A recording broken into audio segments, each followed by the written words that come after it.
Thank you very much. Thank you for the invitation. Thank you all for coming.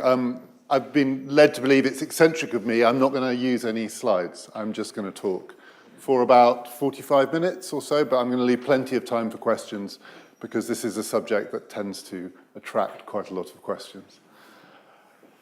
I am just finishing writing a book which is called How Democracy Ends. And I have two motivations for writing it. The first of which is I think it is time to ask that question. At some point, democracy will end. So the first three words of my book are nothing lasts forever. And nothing does last forever. At some point, some generation of human beings are going to discover that this way of doing politics no longer works, no longer delivers, has been replaced by something better, ceases to function. It might not be us, but it could be us.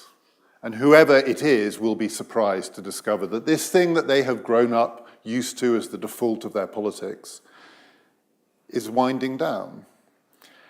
And I think it could be us. And when I say generation, there are many generations in this room, so we cover a broad span, but some of us in this room may well live to see the end of democracy. I think it's a real question. I have to be honest. Part of the provocation was the election of Donald Trump.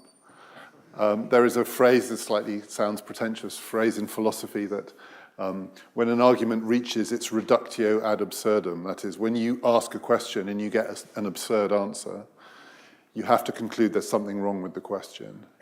So if the answer to the question is Donald Trump, and the question is democratic election, there's something wrong with the question.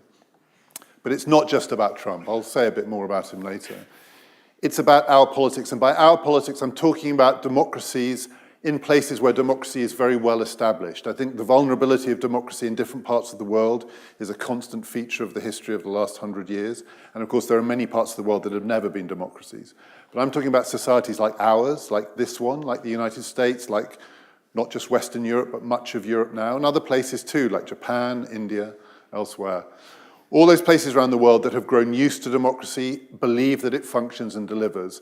In many of those places, democracy has become fractious, contentious, partisan, dysfunctional. It's partisan in a world where political parties are no longer working. I mean, this odd feature of our politics that we become more partisan as we become less attached to political parties. And there must at least be the possibility that while we're all screaming at each other, the real problems go unaddressed. And if that's true, then democracy is not working. I mean, the things that could really be catastrophic for all of us, they may not be caused by failures of democracy, but if democracy fails to address them, democracy has failed. So I think it's a real question, how does democracy end? But that's not my main motivation for writing the book or what I'm going to talk to you about this evening. I think we have the wrong framework for answering that question. I think it's understandable that our framework is drawn from the history of modern democracy. And by the history of modern democracy, I think this thing that we call democracy is not that old. I don't think it goes back to the founding of the American Republic. You can't found a democracy on slavery. I don't think in the British case it goes back to the 19th century. I think it's about 100 years old. I'm talking about universal franchise, mass political party, electoral democracy of the kind that we've had in this country since really the end of the First World War, and has gradually spread over those 100 years around the world. That kind of democracy has had many periods of failure in its 100-year history. And so it is entirely understandable that when we try and imagine in our minds what would it be like for a democracy like ours to fail, we go back to the points where it has failed. So you will be aware, and I'll give you a few examples, but there are countless examples of this, that when people try to think about what would it mean for our democracy to fail, one of the shorthands they use is, it would mean going back to the 1930s. You hear that a lot. There are basically 2 decades from the 20th century that get pulled into this argument, the 1930s and the 1970s. The 30s for obvious reasons, but the 70s were when Spain, Portugal, Greece, European democracies as we think of them now, were under military dictatorships. The 1970s was when democracy collapsed in Latin America. It was the Pinochet coup. Democracy collapsed in Asia. Nascent democracies collapsed in Africa. The 1970s is one model, but the 1930s is the kind of defining model. And you hear this talk everywhere. So I'll just give you a few examples. I first noticed it at the height of the Euro crisis in 2010, 2011. So Nicolas Sarkozy, when he was president of France, trying to persuade Angela Merkel to relax her strict stance on collectivized European debt, said, if we don't solve this problem, Europe will go back to the 1930s. More recently, in the last 2 to 3 years, this has been said all the time. And with the election of Donald Trump, it's become a kind of trope of our public life. My colleague in Cambridge, Professor Richard Evans, I'm sure many people will have read his books, The Great Historian of the Third Reich.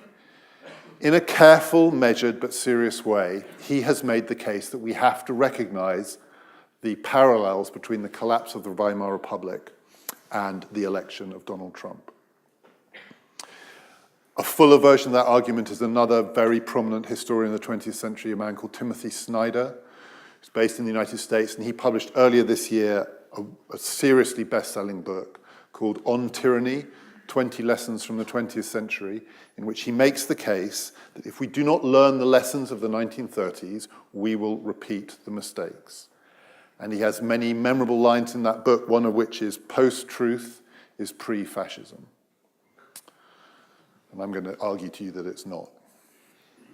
John le Carré at a literary festival recently, once you start looking for these things, they're everywhere. So John le Carré was recently asked, what does the present moment remind you of? And he said, it's obvious, we are reliving the 1930s. And then about 2 weeks later, Martin Amis, a very different kind of writer, was at a literary festival, and he was asked a similar question. And he said, I hate those Trump-Hitler comparisons. They're so wrong. Trump is Mussolini. Actually, if Trump is anyone, he's Berlusconi, and that's different. But it's not just historians, it's not just politicians, it's not just novelists. There is a kind of mode of political science in which this is baked into how people think about the failure of democracy. When and I should say I'm a historian, I'm not a political scientist. When political scientists talk about what it is for a democracy to fail, the term they use is backsliding. It's almost a technical term in political science. Because what they imagine is that a democracy that fails reverts back to the time before democracy could succeed. And part of the reason they do that is, I would say for the last 50 years, the central question of political science has been, how on earth does democracy work? Because it seems like such an unlikely system of government. People have to trust each other. They have to buy into it. The rich have to trust that the poor won't take their money. The soldiers have to trust that the civilians won't take away their guns. All these people who could bring it down have to agree not to bring it down. So you build this fragile system in which all of these players who have strong incentives to bail out don't bail out, and somehow you lock them together. And political scientists have spent about 50 years trying to work out what makes that happen, and there are lots of competing answers to do with institutions and historical accidents and so on. But when it works, something magical happens. It's like alchemy. And so the assumption is when it unravels, it falls apart. It slides back to the period before there was trust in democracy. The rich bail out. The soldiers with the guns don't hand them over to the civilians. They lock up the civilians using their guns. That the undoing of democracy is a going back to the beginning of the story. That's how political scientists imagine the failure of democracy. I think all of these perspectives are wrong. And I think it's a huge mistake to think in these terms. Because if we think democracy will fail in the ways it failed in the 20th century, we will miss the ways it's failing in front of our eyes. Because I promise you, and if I'm wrong, I'm wrong. I promise you it will not fail in the ways it failed in the 20th century. It will fail in new ways. And we have to think about the new ways it might fail, or we will miss them. And it will have failed long before we noticed it had failed, because we were looking for Hitler. So that's my argument here, and I'm going to lay it out over a series of comparisons and points, and then I'm really happy to take your questions. So I'm going to give you 4 or 5 reasons why I think that framework is wrong. Some of them are based on historical evidence, some of them are based on my sense of how things are going, but I think cumulatively, I hope cumulatively it adds up to a strong case. The first is my feeling about this, rather than a set of evidence I can lay before you. But I think that that political science model, that what happens when a 21st century democracy fails is that it reverts back to a time before people believed in it, misses the likelier possibility in the 21st century, which is not that we will cease to trust in democracy and we will bail out, we will pull out, but that we will carry on trusting in it long after it has ceased to work. I think that's a much bigger danger, that we will, these institutions that we are comfortable with, we think we know how they ought to work, elections, a free press, the rule of law, and they retain their form so that we can believe that this is still a democracy, long past the point where it's delivering the things that we want a democracy to deliver. And that seems to me to be consistent with the things that are currently challenging democracy, particularly the phrase that's often used about a lot of the contemporary anger in our politics, which is it's been driven by a kind of populist anger, a populist rage. What populism is not a direct assault on democracy. Populists do not say democracy does not work. Donald Trump does not say that. Modi doesn't say that in India. Even the really illiberal Democrats in Eastern Europe, in Poland, in Hungary, do not say that. They don't say it's stopped working, they say it's been stolen from us and we're going to take it back. It's been stolen from the people by the elites, by the foreigners, and we're going to take it back. We are going to return it not to the time before it worked, but to the time when it worked. We're going to give you your democracy back. These people are not attacking democracy, and yet they could well be killing it. And so that kind of assault on democracy is a challenge to it, not in full view, in plain view, in the way it was in the 1930s, frankly. It is people defending democracy, but hollowing it out. And there must be a risk, and Trump, and maybe what comes after Trump will exemplify this. For instance, I think it's much likelier that Trump will be succeeded by a more conventional politician than a more outlandish politician, but that nonetheless this progressive hollowing out or emptying out of democratic institutions is the failure, and yet as it fails, democracy still functions and its defenders are still everywhere. The second reason why we're not going back to the 1930s, it sounds trite, but it's really important, is that the difference between us and the 1930s is that we know what happened in the 1930s and they didn't. And people say you don't learn from history, but you do. Some people do. And lessons were learned, and the crucial lesson that was learned were the lessons that were learned at the time of the financial crisis in 2007, 2008, which underpins a lot of contemporary discontent with democracy. We're still living with the legacy of that crisis. But the reason that the crisis of 2007, 2008, which again, at the time, everywhere people were saying, this is a rerun of the early 1930s, we're about to embark upon a Great Depression. The reason that that didn't happen is that the lessons, including the economic lessons of that period, were applied to prevent it from happening. So Ben Bernanke, who ran the Federal Reserve, was an expert on the economics of the Great Depression in the 1930s. And in a sense, he knew what to do. And that's why what we're living through now is not the 1930s. What we are living through now is something for which there is no historical precedent. So what we're living through now is the period of quantitative easing and zero interest rates, or very near zero interest rates, basically flooding the economy with money, creating new kinds of asset bubbles, driving new forms of inequality. There is no historical precedent for the period we're living through. So if you want to know what happens when quantitative easing fails, you've got to guess, because nobody has a clue. But I can guarantee it will not be a rerun of the 1930s, because there's nothing like that in the 1930s or in the 1970s. It could be anything, frankly. I'm a historian. History is no guide. Then the third reason, and this is the one I want to spend a bit more time on, which is more based in a sense on evidence. The third reason why I think it's a mistake to think we've got to look at the historic frame of democratic failure to understand democratic failure is that our societies, in ways that I don't think we sufficiently appreciate, are completely different from our societies in the 1930s. So the reason I think that we miss this, and there's a kind of illusion of continuity, we think about, so democracy very nearly did fail in America in the 1930s. It very nearly failed in Britain in the 1930s. It did fail just about everywhere else, not in other parts of the Commonwealth, but it failed across Europe. The number of democracies that were left at the end of the 1930s, you could count on two hands. But if you take, say, Britain and the United States, societies that in the 1930s came right to the edge of the abyss, in many ways, we look as though we resemble those societies because most of the political and institutional arrangements are the same. I mean, in some ways, there's extraordinary continuity between our politics and the politics of our societies 50, 70, 80, 100 years ago. So some things which are astonishing in their continuity are, if you took someone from the 1930s and showed them our politics now in Britain or in the United States, they would say, but those are the same two political parties. It's what? 80 years and it's Labour versus Conservative? 80 years and it's Democrats versus Republicans? You haven't even changed the names? What?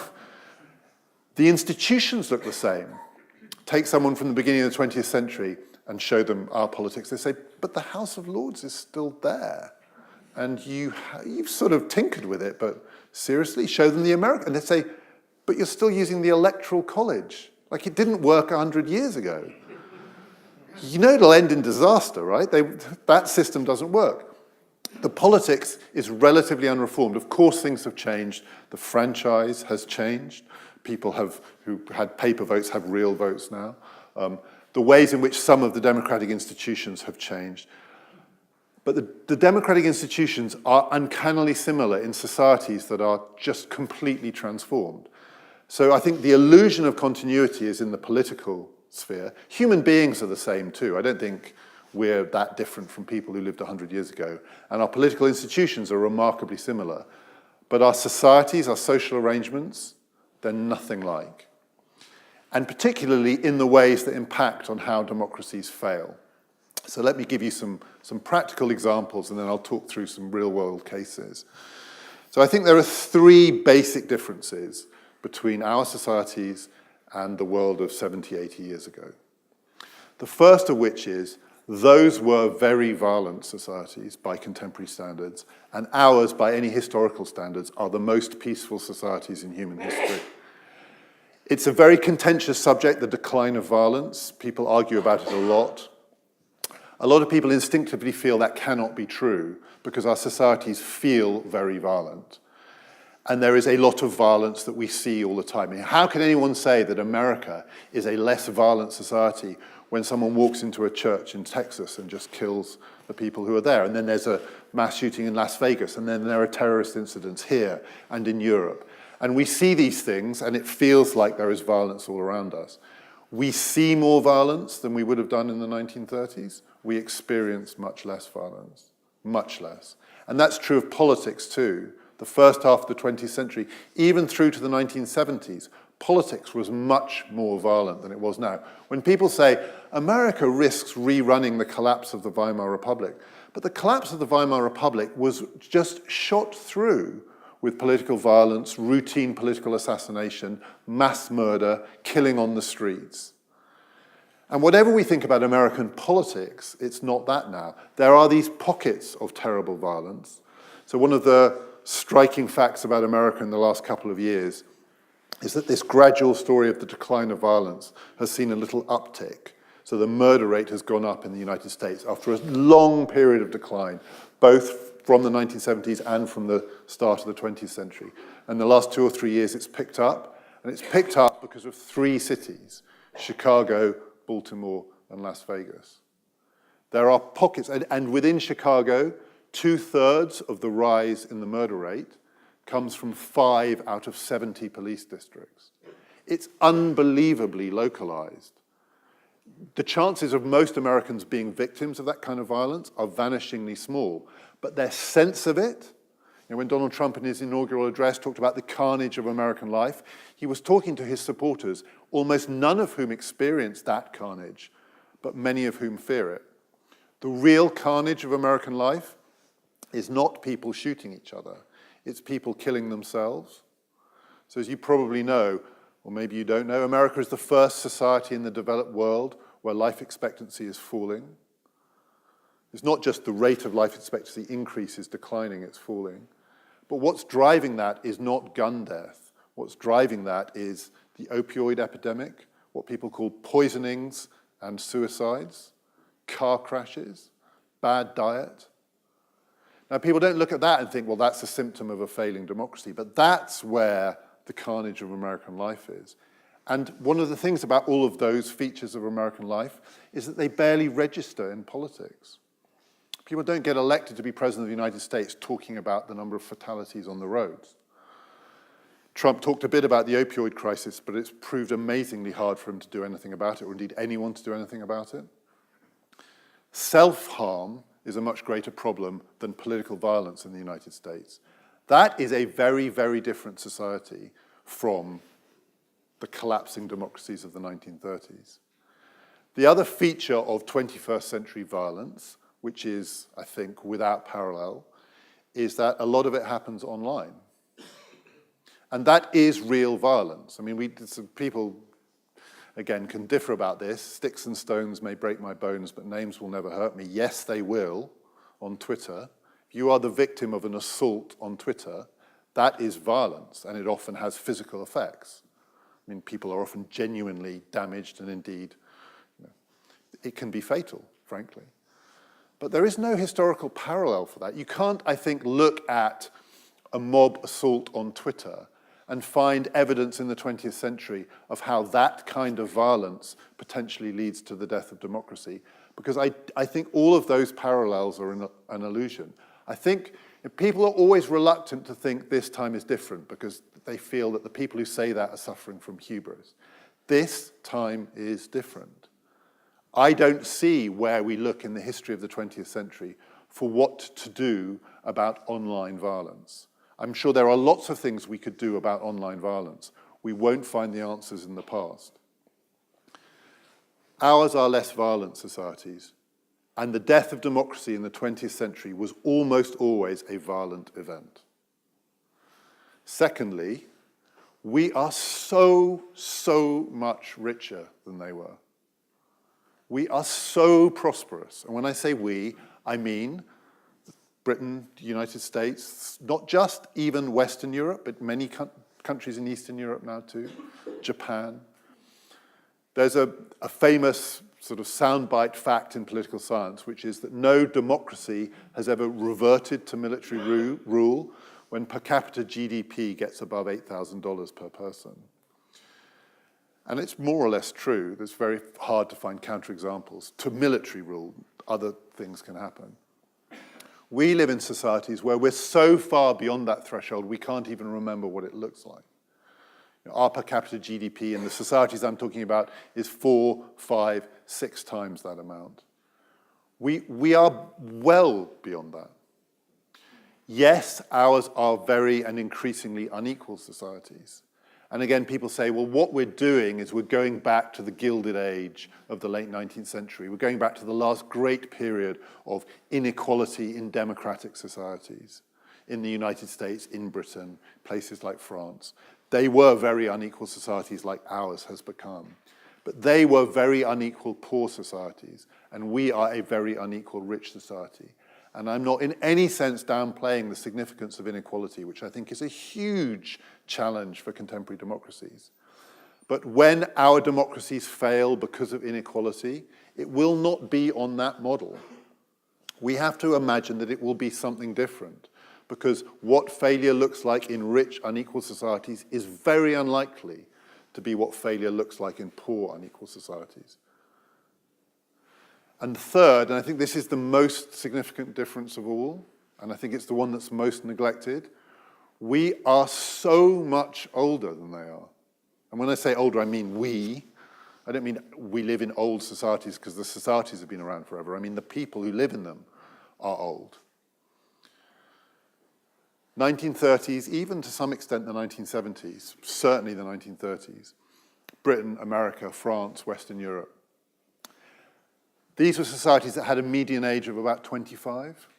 Half the population was 25 and over, half the population was 25 and under. Parts of Europe now, the median age is 45. Half the population is 45 and older. Half the population is 45 and younger.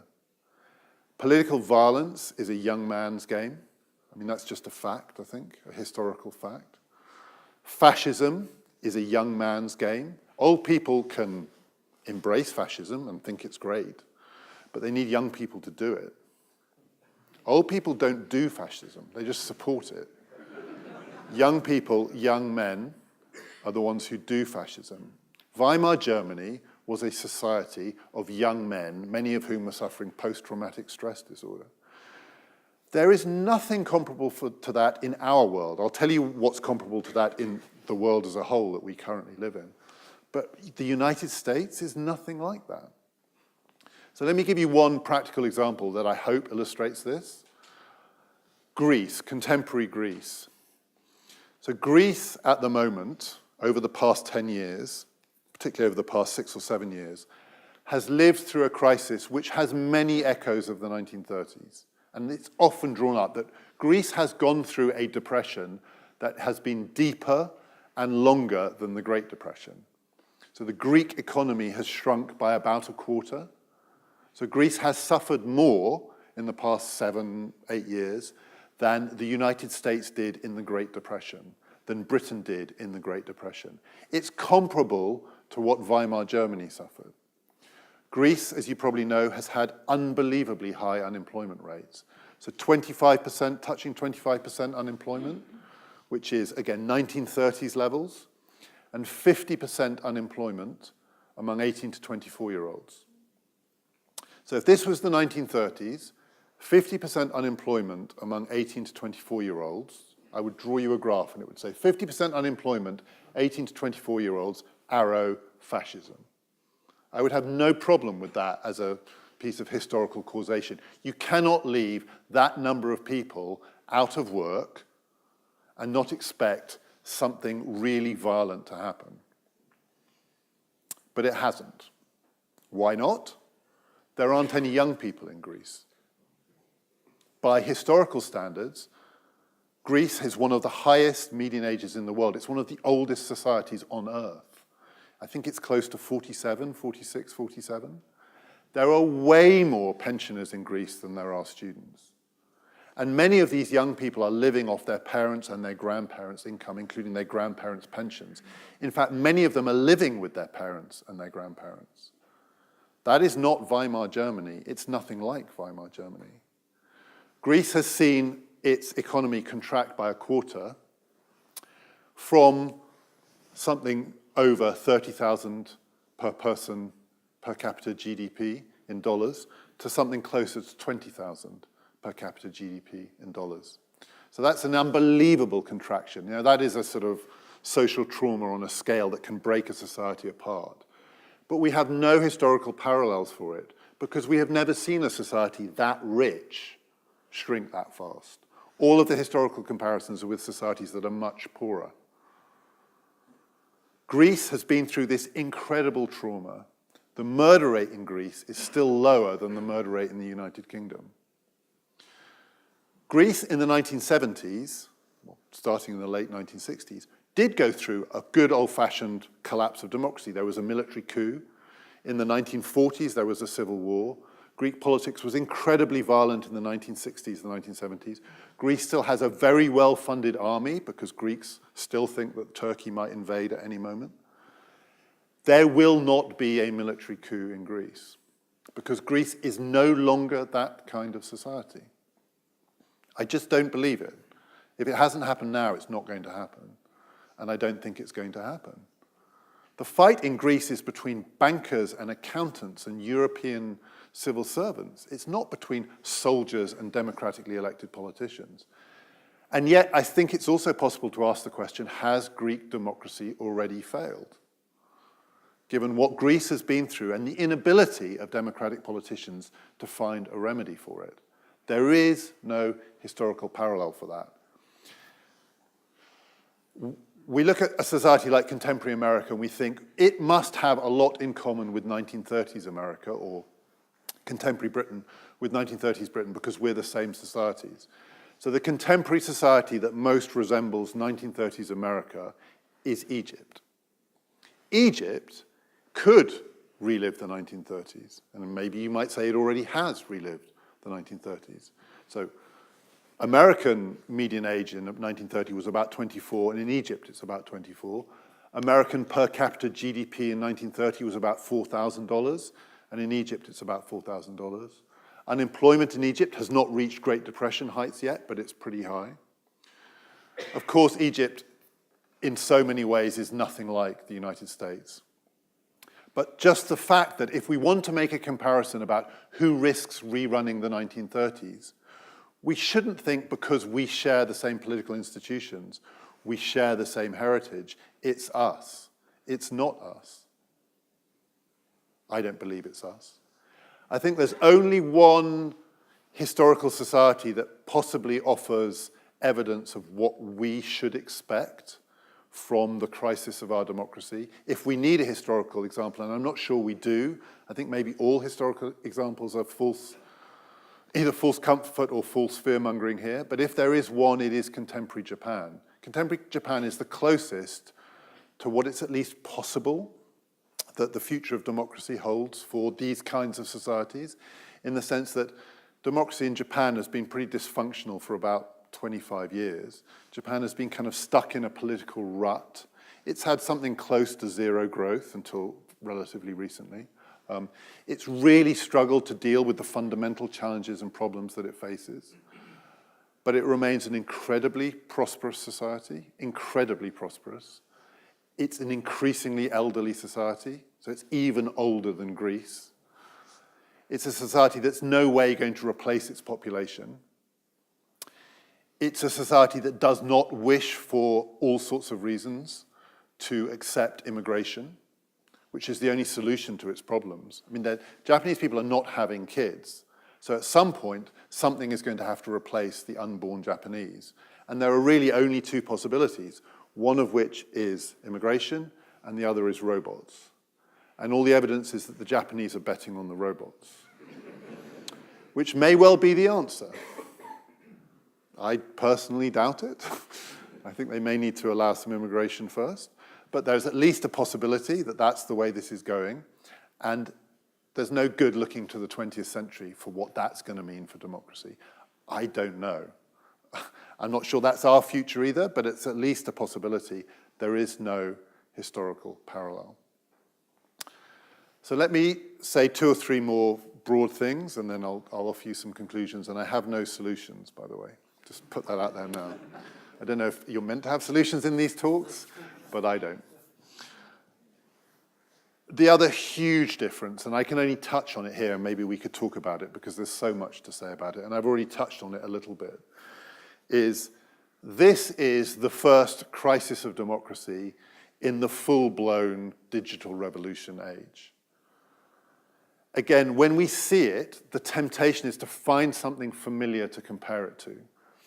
So when Hillary Clinton suspects that the Russians cost her the election by spreading lies, fake news, and propaganda, the word she reaches for to describe it, the chill it gives her, is it's Orwellian. People say, this is kind of, are we straying into some kind of big brother society?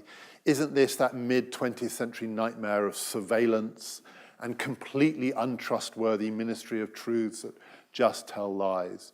We look for the 20th century to give us our anchor point for this. Again, I don't think it's anything like that.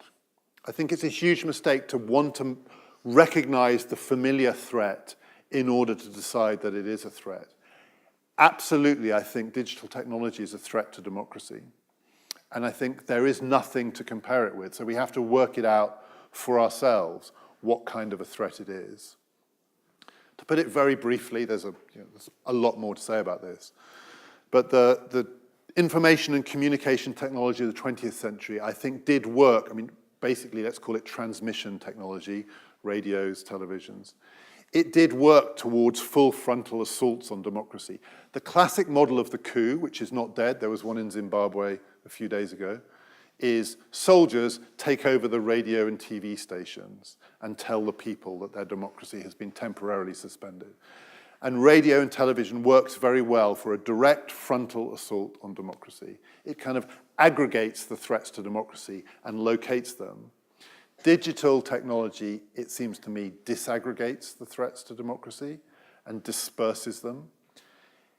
It could easily threaten democracy, but it will threaten it in different ways at the same time, and in ways that it's very hard to see the connections. And it's much more likely to gently pull democracy apart than rip it down. One reason I think for thinking that is, and again, I'm just going to do this in shorthand, I think the reason we value democracy is because it delivers two things to us, and I think we should value it for this reason. On the one term, it does produce social benefits over the long run. Democratic societies chop and change, and often in the moment they look like they're struggling. But the long history of democratic societies tends to indicate that various forms of social progress, and indeed, frankly, prosperity, are encouraged by certain forms of democratic governance. So it delivers benefits, and also it gives people dignity. That is, it allows them to express themselves, it allows them to be heard, to be taken seriously by politicians. It gives them an opportunity to complain and not to be silenced. Benefits and respect, I think, are the two things that democracy delivers. And if you put those two things together, it's an incredibly powerful combination. I don't think that digital technology threatens either of those two things directly. I think it probably enhances them. That is, I think this technology probably increases our prospects of finding collective solutions to our problems, using the wisdom of crowds, delivering on democratic benefits. And I think it also unquestionably enhances people's ability to express themselves, to give voice to their frustrations. But what it does, I think, is it takes those two benefits and it disaggregates them. So it actually pulls them apart so that they're now in tension with each other. So you have technical solutions to the world's problems through some of the democratic instruments of this technology, in that it is collectivizing wisdom and knowledge and information. And you have the giving of voice of this technology, the fact that it allows people to express their identities in ways that were impossible even 10 years ago, to be themselves, to assert themselves. And all of the institutions that traditionally connect those things up, parliaments and political parties and shared media, are being thinned out by it. And again, I'm sorry I keep repeating this, but I think it's really important to say this. We have no idea what that means, because there is nothing to compare that to. Or to give you another example, there is a huge amount of, suddenly from nowhere, people saying Facebook is a great threat to democracy because Facebook was the vehicle through which the Russians managed to infiltrate the election, leading to the election of Donald Trump and so on. There may be some truth in that, but I don't think that's the main story here. I think Facebook is a threat to democracy, but I don't think it's that kind of threat. And I suspect the smart people at Facebook, from Mark Zuckerberg down, are horrified by what they've discovered about the ways in which their beautiful toy can be used, and they will correct for it. I would hope they would know how to correct for it, and I'm sure they probably do. I mean, it will be difficult for them, and their basic business model around advertising will need to be adjusted.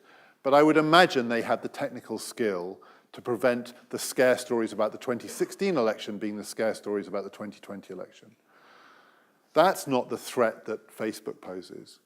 Facebook is a unique institution in human history, and that is simultaneously more democratic and less democratic than anything else of its scale and power. So Facebook is a network of something like 2 billion people. There has never been anything like that. And you could say that's the greatest experiment in democracy in world history. And it's a genuine public good. I would say another part of the reason why Greece has not collapsed into violence is Facebook. Because societies that are under real strain need abilities for people to self-create their own networks of support. And Facebook is free. For all of the terrible things about it, it remains free. It doesn't matter how much you're struggling, you can use it as a vehicle to engage with other people who can help you. And there's no question that this technology provides outlets for kinds of networks that protect and support struggling societies.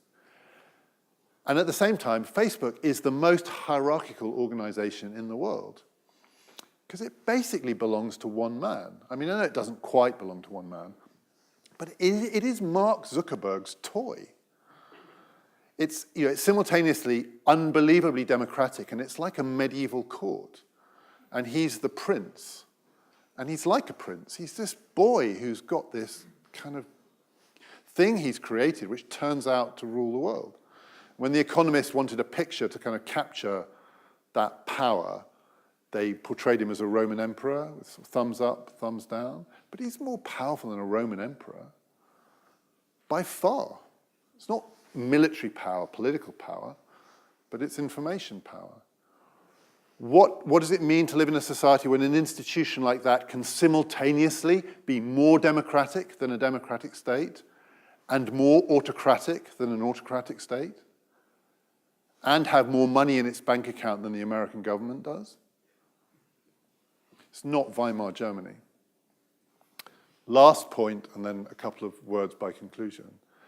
And then the final difference, which I think is equally important, is if you look at the long history of democratic politics, democracies, particularly the ones that have survived, have had periods where they've got stuck.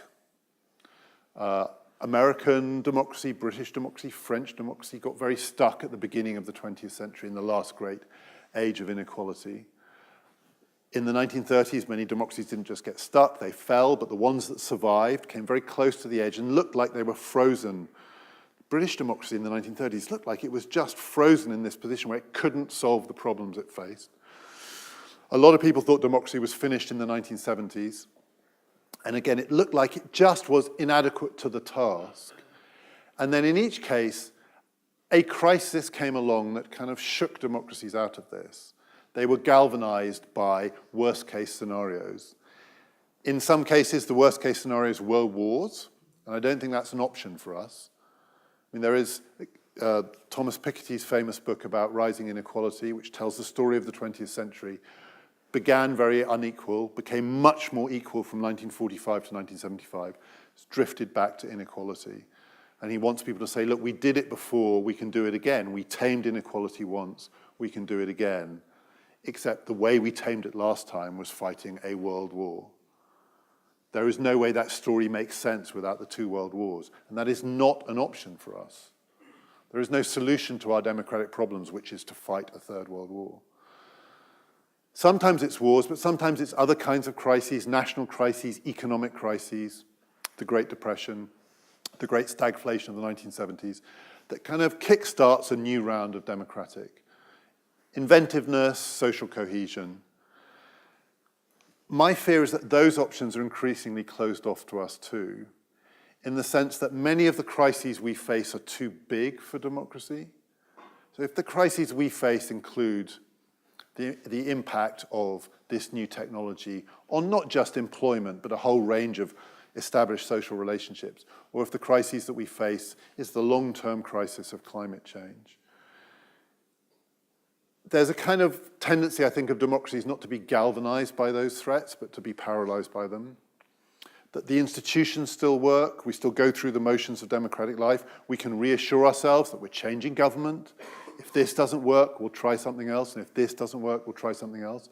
We continue to trust in democracy to address these problems. And it's that example or that way of thinking I gave you at the beginning, which is we continue to trust in this because it's going through the form of democratic politics, long past the point where it's delivering the content, which is to make our lives safer, securer, and better. Some of the crises are too big and some of them are too small. I mean, we live in a world where it's macro and micro. We live, it's almost an out-of-date phrase, but I think it's still really useful. We live in a long-tail world. A world in which there are multiple micro experiences, and this is true in politics too, and then a few macro experiences. The threats to the United States are on the one hand, the threats of violence, the opioid epidemic, where lots of people in forgotten, hidden communities in small ways in the privacy of their own homes are killing themselves. And the other threat is nuclear war with North Korea. One just paralyzes people. Very few people kind of are politically engaged by the thought of nuclear war with North Korea. They're just praying it's not going to happen, and that man doesn't do it. And then part of the other side of the equation is just we don't have a collective experience of what's going on, what's fundamentally going wrong.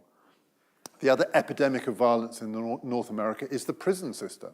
So America is a society that imprisons more than 2 million members of its population, a vastly disproportionate number of young African-American men, partly on the principle out of sight, out of mind, which is not a good principle of democratic politics.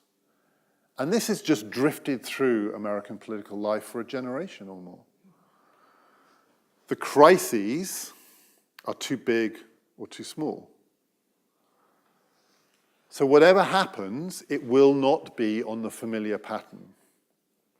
My sense of how democracy might fail is, first of all, it will not fail like it failed in the past. And we should accept that. We should accept both the good news and the bad news about political violence. The good news is there is less of it. The bad news is that was traditionally how political change happened. So if we have closed off to ourselves the possibility of the main engine of political change, we will have to find another one.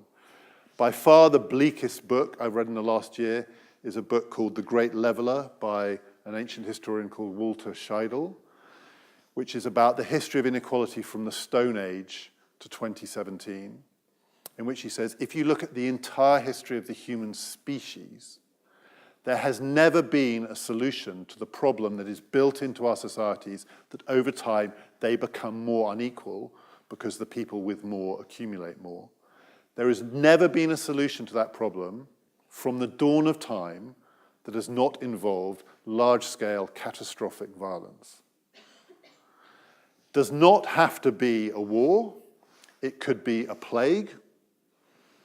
It could be a very, very violent revolution. The Russian Revolution was great for solving inequality.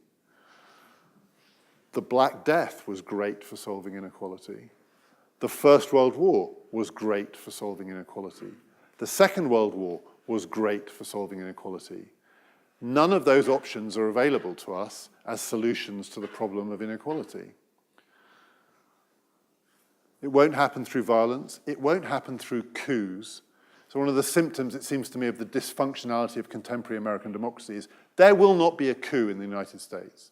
I don't believe. I mean, if I'm wrong about this, if while I'm speaking you're looking at your phones and it turns out that Trump is no longer a free man and one of those generals in his cabinet is sitting in the Oval Office and broadcasting on NBC and saying, we're doing this for your sake, people of America, I'm wrong. But assuming it hasn't happened while I've been speaking, I don't think it's going to happen. I don't know whether Trump will last 4 years. I don't know whether he'll be re-elected.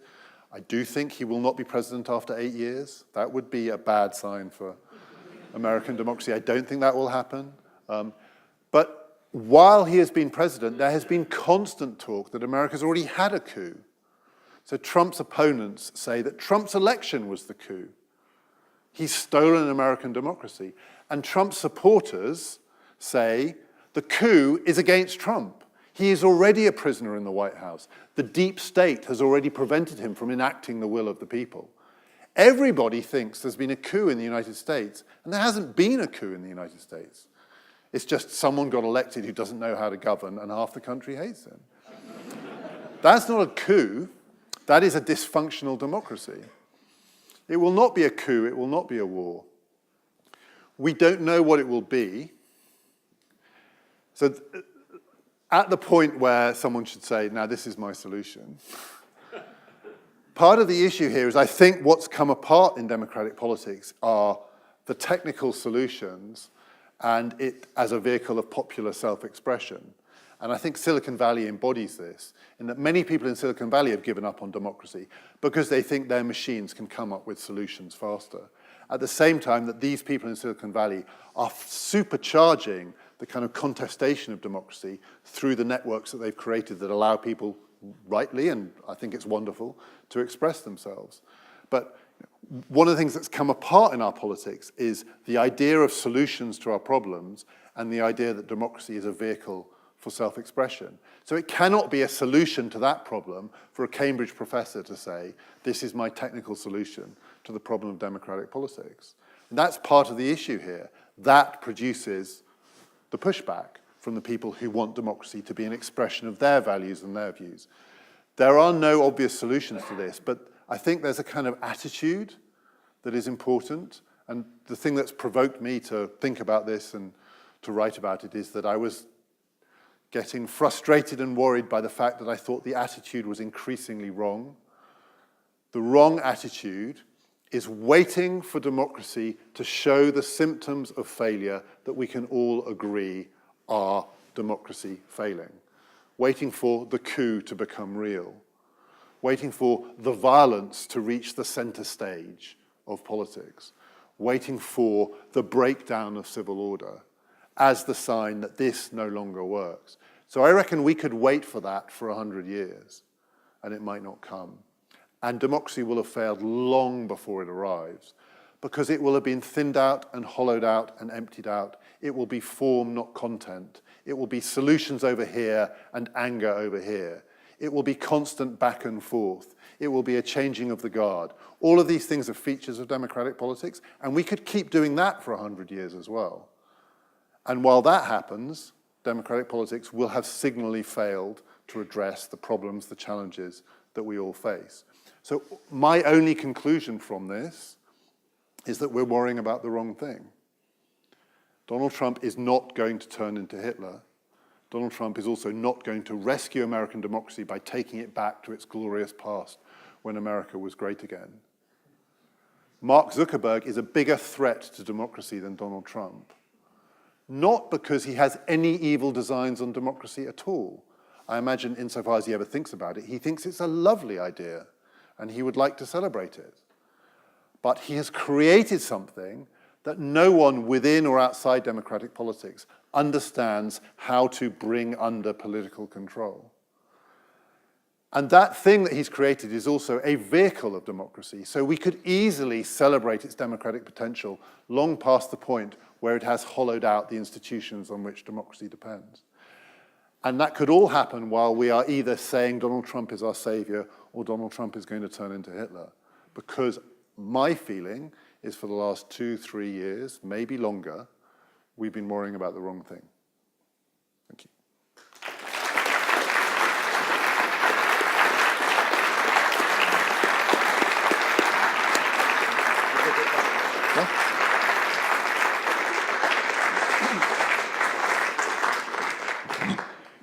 Well, David, absolutely fascinating issues which I think we're confronted with every day. I suspect one or two people might like to ask a question. Usual rules apply. If you'd be kind enough to catch my eye, I will do my best to bring you in order. First of all, the gentleman in red on the right there, please. Great talk. Thanks. What's your view on direct democracy? Well, of course, it depends what you mean. I think referendums aren't... I'm torn on this. This is Cambridge. I'm not trying to say... I think there were lots of reasons why the Brexit referendum was held. I think there are lots of reasons why the result came out the way it did. But referendums are a very crude device in this political landscape for addressing this. There are much more interesting and exciting forms of direct democracy available through this technology. And that's part of its amazing democratizing potential. I still feel, and there may be, of course, there may be technical solutions to this that I'm not aware of, but I still feel for now, it's still part of this pulling apart, is that direct democracy, it's often dressed up by technologists as a problem-solving device. You know, if you really could ask people how they want their city to be governed, their city would be much better run, the traffic would be better, and so on. But much more often, it's a vehicle for entirely valid and valuable forms of expression. And I don't think anyone has found the way to marry those things. And my sense, and again, there are lots of ways this argument could go, so I'll just do this very briefly. But if there's one institution during democracy's great last 100 years that was the key to its success, it was the political party. I don't think there is any form of modern democracy that has successfully functioned without political parties. And the first institution that is currently being absolutely eviscerated by this is the political party. Now, I'm not particularly saying that we should preserve political parties at all costs. It would be absurd. But no, I've never heard a single, and you may have the answer, I've never heard a single person tell me not how wonderful this technology will be or how great direct democracy is, but what will replace the political party as the organizing instrument of democratic politics? If you can answer me that question, you have the solution. But I will take a lot of persuading of your answer. Challenge accepted. You can do it now if you want, and then you win the next year's prize for the... Gentleman there in the check shirt and then over on the right halfway up.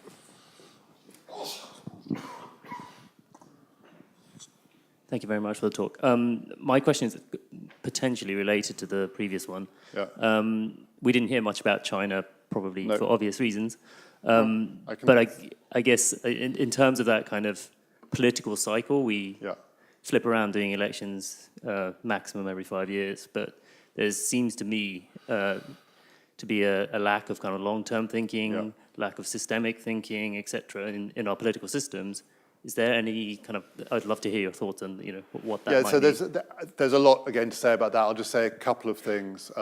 One thing I think it's important to remember about China and current versions of that sort of, people have lots of different names for what that system is. I think my favorite is Leninist consumerism. But otherwise, it's sometimes known as a form of autocratic state capitalism, but, and the political party is not dead there. But it's just not a democratic system. But there was always that thought that democracies were more adaptable and autocracies were more rigid. And democracies, in some ways, were sort of better at learning from their mistakes. That system has learned from its mistakes at least as well as we've learned from ours. It rode out the financial crisis better than we did. The people who are running the Chinese state are probably much more serious about avoiding the mistakes of the past than we are. It has those advantages built into it, and that's part of the long-term thinking. I don't think that system of politics is also a version of any 20th century system. I think it's new. My feeling about it is that democracy promises collective benefits and individual voice. And that system is offering individual benefits and collective voice in the sense that it's trying to deliver short-term immediate benefits quite successfully, particularly to poor Chinese people. And then it's going to make China great again as a kind of national project. And it seems to me that is a realistic alternative to what we have, but I don't think it's an alternative for us.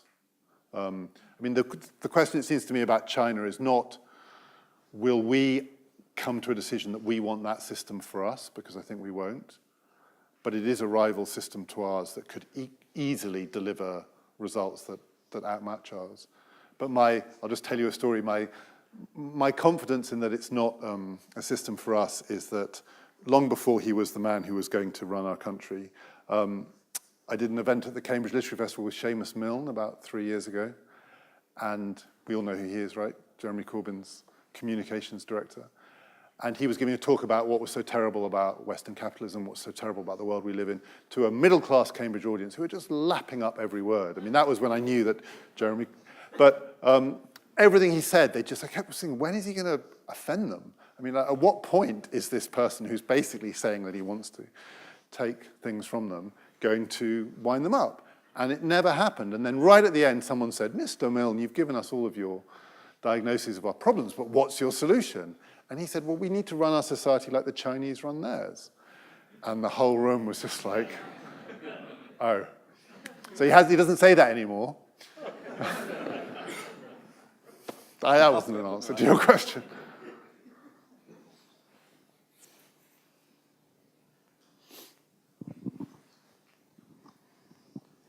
So a lot of the really big sort of populist upsets of the last several years, Donald Trump, Brexit, Modi, have all been inherently right-wing. Why do you think that is? I think that is partly an accident of history. See, it wouldn't take a huge amount of going back in the time machine and doing a little bit of twiddling, and Bernie Sanders, Jeremy Corbyn, and Mélenchon, our President of France, Prime Minister of Britain, and President of the United States. Bernie would have won, I think, if the Democrats had nominated him. And then I would still be giving you the same talk, but it wouldn't quite have the same, because we'd all be excited. But I still think, I still think this is part of what I mean, that we can go through the motions. At some point, someone like them will win. I mean, it's striking they're so old. I mean, it is that thing that generation of politicians, it's possible, but it's probably, and certainly Jeremy Corbyn could easily be Prime Minister, but it may require another generation. But I mean, I think it's partly an accident of history, but it's also partly because, I mean, the reason Donald Trump won was because he was the Republican candidate. In the same way, if Bernie had been the Democratic candidate, I think he might have won. That he had a party behind him. And at the moment, the parties that are struggling the most are the traditional social democratic parties. The one exception to that being the current Labour Party, but that's because it's turning itself into something other than a traditional, it's turning itself into a social movement. And you do still need political parties to win these elections. I mean, the real exception is Macron, who's in many ways the most interesting politician in the world at the moment, who created he hasn't got a party really, created a social movement out of nowhere. But these things are so accidental. If François Fillon had not paid his wife to not work for him, he would be president of France. So what does that tell us? I'm not sure, but history is full of these accidents. At some point, there will be, no question, a populist win on the left. And again, we need to see what will happen. When Jeremy Corbyn becomes Prime Minister, and he finds it very hard to deliver on some of the things he's promised, there will be shouts of coup and counter-coup from this side and that side. People will say democracy is not working, and it will continue to rumble on. And it won't lead to civil war, it won't lead to violence.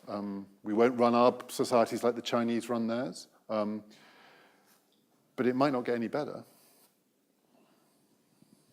Oh, thank you. Thank you so much for a really interesting talk. My question is this: we've been talking about the failure of democracy or the end of democracy, and then there's a war, and then something else happens. There's a big break, and then you get some new thing or whatever. Yeah. And I wondered, yet you talked about it, society has completely altered in the last 50 years, probably due as much as anything to the huge change in technology that we have to support it.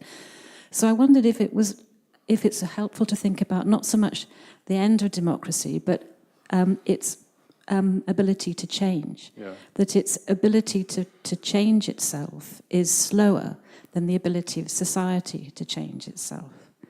And so what could we do to enable political institutions to move at a greater pace, so that rather than democracy failing, it sort of morphs into something else, completely unrecognizable, but actually something that we could call democracy, maybe using the digital technology in so doing? Yeah, it's a very good question. In a way, it is the big question. And when I say how democracy ends, of course, we hope it will be supplanted by something better. The last chapter of my book is called Something Better, ? And there are lots of possibilities out there, many of them driven by this technology. And you're absolutely right. I mean, I think, so I said, if you took someone from 1930 and showed them our world, they'd say, oh, your political institutions haven't changed much. But it would be more startling, I say, if you took someone like me, take me in 1991, when the Berlin Wall has come down and this great end of history moment, and it's also exciting, and all these new possibilities open up, and then show me the world now, and I'd think, my God, this is just like, you open a newspaper and the pictures move, and it's like that's in Harry Potter. I remember reading that in Harry Potter, and now it's real. The pictures actually move. All of these amazing things in how people communicate, how people share, how people think about their world has been transformed beyond recognition, and the politics looks the same. I mean, pre-Trump, there have been dramatic changes in the last couple of years, but go from 1991 to 2014, and you think, how can everything change socially and have a system that's meant to be dynamic and it doesn't change politically? So I agree with you. I think at some point that change must be coming. The thing that both troubles me and also in some senses consoles me is that the 20th century model of that change is through ruptures which are not just disruptive in that Silicon Valley, political disruption in the 20th century meant violence and war. It just did. And even the 1989, the peaceful end of it, we're right on the edge of that story. And I don't think that will be true for us. I don't think our societies will be like that. I mean, I think our future is much more Japanese than it is going back.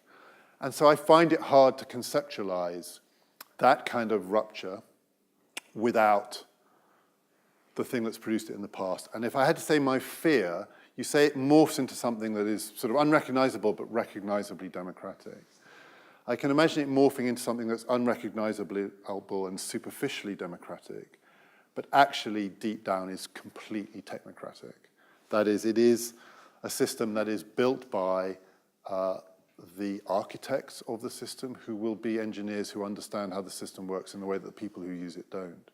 And that is not true of our democracies. Even if we don't really understand how politics works on the inside, we have a basic understanding of what comes from us to them and back to us. And the thing about this technology is that we have lost that. Now, we might recapture it, but I think that we only recapture it through politics rather than it transforms our politics and then our politics. I think if that happens, then our politics, in some sense, might be lost to us. I'm afraid. Halfway up in the light shirt and right-hand side, and then the gentleman, which is at the top in the middle here. Simple question. On the assumption that it hasn't failed already, in which country does it fail first? So I think that's the wrong question in the sense that I totally take your point, but we're looking for those markers of failure. And I suspect, in a sense, it will be more of a collective story than that.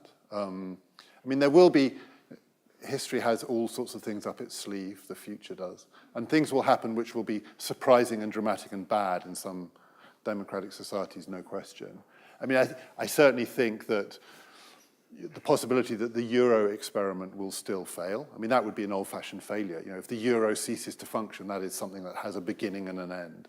And if that happens, that will put enormous strain on European democracies, and some of them will produce some pretty dramatic symptoms. Again, I don't think military coups, but then, yes, as some people have argued, in Italy, they've been too scared to have an election, for a long time. They really keep avoiding having elections because they're terrified that Beppe Grillo will win.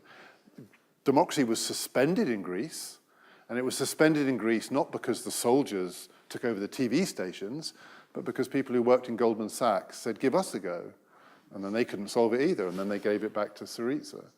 So there are these moments which are symptomatic of it. I do think Trump's election is a catastrophe, I have to say. I think it's a calamitous event. But I don't think it's going to lead to these kinds of things. And of course, it's not all doom and gloom. People always say, what about Canada? I thought you were going to do that question, rather than where will it fail first? Why haven't you? There are places where it's, New Zealand looks like quite a vibrant democracy at the moment. Australia has its moments. But it's just like, that's a weird triumvirate. That's sort of those bits of the, I think Indian democracy has enormous upside potential, in the sense that that 100-year story for us is much shorter in India. India is still a young society. The main difference between Modi and Trump, though they operate in similar ways, is Modi's support is young and Trump's support is old. So that could make a difference. It could also be very violent, absolutely. So I don't think this is some kind of uniform story, but I think the failure has a kind of collective quality to it.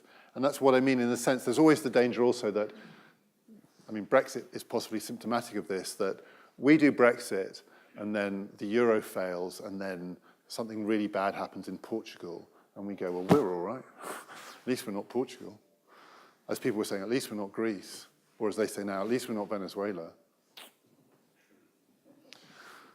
Yes, 2 questions ago you talked about accidents in history. Yeah. And oh, sorry, I can see where you... Yes, yeah. You talked about accidents in history like Trump and Moody and maybe Fillon. Yeah. Do you think that the alternative vote system may be able to avoid these accidents in history? The alternative vote system, in Britain? Anywhere. In the United States, for instance. So I did think for a while that there is... If you study history, one of the things you notice is that the things that look like the turning points at the time are often not the turning points, and the turning points turn out to be surprising things. In the history of the American presidency, The two presidents who, when they arrived in office, everyone said, at last, a complete breath of fresh air. At last, we've got a president who is going to be different, were Herbert Hoover and Jimmy Carter. And the presidents where people said, oh, God, not more of the same, just another hack politician, were Abraham Lincoln and Franklin Roosevelt, and Ronald Reagan, to be honest. But then it was like an actor, you've got to be kidding. You never know. Brexit looks like the disaster. There is a case for saying the important referendum was the AV referendum in 2011, because you don't get to Brexit if you have a coalition government. I mean, I think if you want to do something practical for the British democratic system, you just change the voting system. I don't think it's a coincidence that the two countries that have seen the most direct manifestation of some of this anger are the two first past the post countries, Brexit and Trump. I know Brexit wasn't referendum is a binary thing, but you only get the Brexit referendum because David Cameron won a majority on a pretty paltry vote share in 2015. He thought he was going back into coalition with the Lib Dems and he could trade away possibly the referendum for, and then suddenly he found he'd won on a manifesto and he was committed to delivering it. I think if there's anything we can learn from what's going on around the world is that voting systems really matter. So the French system is a weird, complicated system, but that's the only way you get Macron as president, through a system like that. The Electoral College is a weird system, and it's the only way you get Trump as president. Ours is a weird system, and I think it's the only way you get Brexit. So small changes can dramatically alter these outcomes, but they don't address the underlying problems of these prosperous, aging, unequal, technologically networked societies trying to evolve and change political systems that have worked very well for us, and I think don't work well for us anymore. I'm going to try and, I've got an eye on the clock. I'd like to collect 2 or 3 questions, if I may, and then ask David to answer several of them. Gentleman here, and then a gentleman at the back. Sir. Well, I can't imagine a more entertaining trailer for a book than we've heard tonight. The book will be out in April. It may... But if democracy ends first, then I have to pulp it. And if there's a coup, then I have to pulp it twice. It looks like it will revolution the approach to modern marketing if it comes out with a title, There Is No Solution.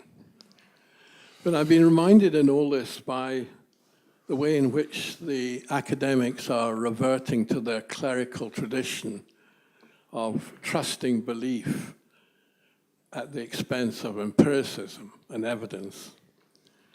And there seems to be some contradiction here because, so I tend to agree with Professor Runciman that history is no guide.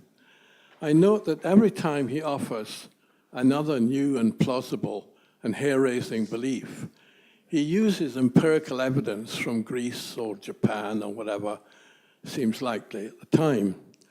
Most fascinating of all is the way in which I've never seen an audience quite so transfixed in Cambridge by the promise of a return to Armageddon without even the compensation of repent. Okay, you're going to have to ask a question. Well,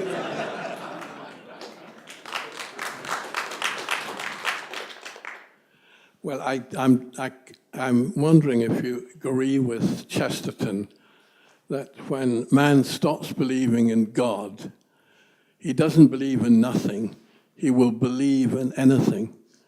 And I think that is finding itself in an outlet in the universities by the way that everything is leading to destruction. The world is going to burn to death.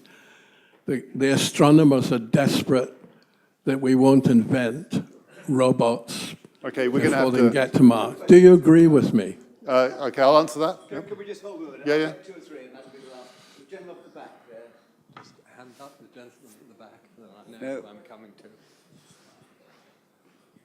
Any other hands? I'd like to take 2 or 3 I together. hesitate to put this question because I was going to say we've heard a lot of politics. What did you think the impact of religion was going to be on democracy? Yep. But I think we've just had a bit of that already. Yeah, no, that's a good question. Down here, a gentleman, and Jane, there's a gentleman in the middle at the back, please. Sorry, the gentleman gentleman down here. Yep. This gentleman. Yes. Here. There we are. Thank you. Thank you for a most interesting lecture. 200 years ago, international problems were non-existent, really. Or with age, with time, problems become more complex and more international. And I feel that the politicians, you mentioned Donald Trump, but in Europe and locally, are politicians really understand the problems? Do they really understand the problems? That was one point. The second point is that human beings don't react rationally to issues.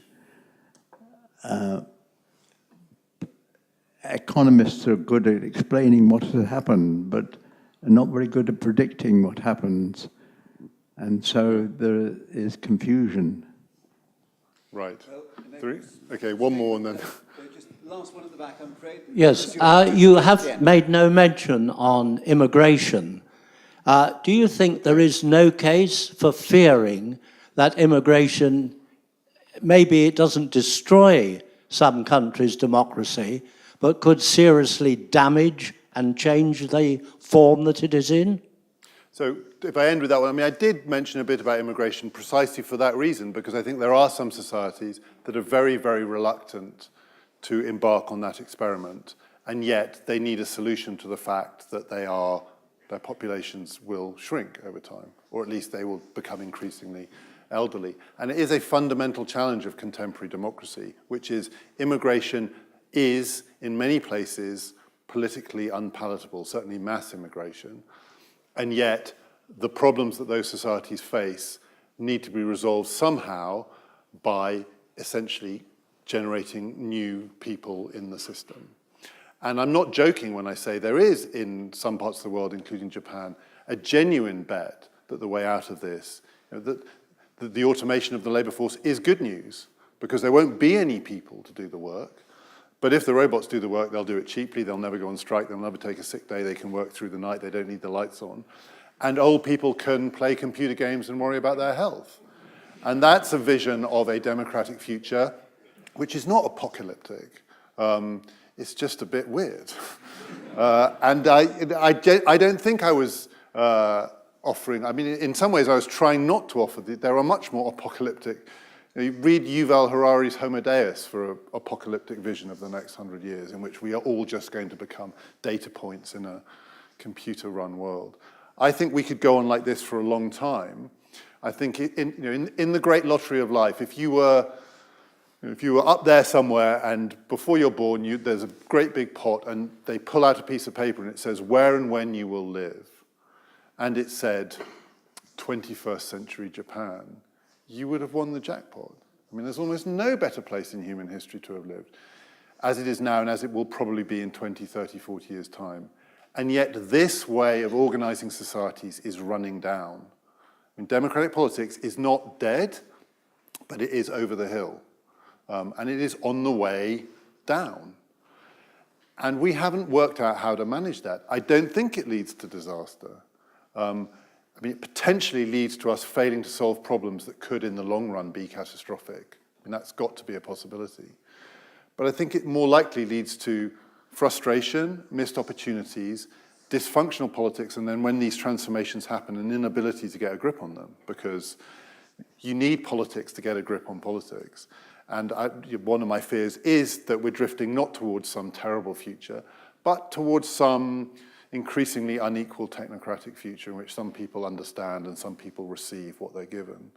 And what they're given could be a universal basic income, and it could be a pretty decent standard of life, and it could be a computerized education for their kids, but the politics will be missing. And then religion, I mean, these are huge questions. I didn't talk about that. There is lots to say about that, not least that's part of, as a lot of people say, the revenge of history. You know, if history ended, no one foresaw that 30 years later religion would be such a huge force shaping politics, and you can't explain Donald Trump's election without religion and without thinking about religion. I mean, one of the most remarkable things about Trump that everyone got wrong is they thought white evangelicals wouldn't vote for him because he's not their kind of guy. He is that kind of guy, not because he's anything like them, but because he listens to them. I mean, it's just that sort of, the person who you feel hears your voice in democracy is often the person who wins. And it doesn't have to be a religious person who hears the voice of people who are religious. It just has to be someone who doesn't patronize them, which was, is the mistake that a lot of politicians make. In contemporary democracy, to patronize the public is fatal. So it's, I'm sorry, I've forgotten your question, which was the last one. Sorry, here. I've forgotten your question. I know there were two. 2 points. Politicians don't understand. And the world is so complicated, so much more complicated. I think it's true. I mean, I think this is one of the things that tends towards technocracy, which is not that the politicians are technically knowledgeable, but they're increasingly dependent on the people who are technically knowledgeable to tell them what to do. I also think, I mean, it's the last thing I'll say, that part of what makes this such a challenge is that in the past, bad things would happen in certain places and they would galvanize people in other places to do things. And the great fear now is that bad things that happen in certain places just cascade through the system. The fear that we are so interconnected in health, in finance, even in transportation. You just have to look at the actual disaster movies. Hollywood's vision of the end of the world is an epidemic spreading through the air transportation system, a failure somewhere leading to power cuts around the world. Whether this is fantasy or not, it has a paralyzing effect. There's that feeling that we can't afford to make mistakes. What we can afford to do is preserve the thing that we have. And so I just think it's more likely that the history of democratic politics in the next 50 years is not Hitler and Weimar and Mussolini, but it's frozen. And it freezes while society is transformed. That's a failure of politics. David, thank you very much indeed.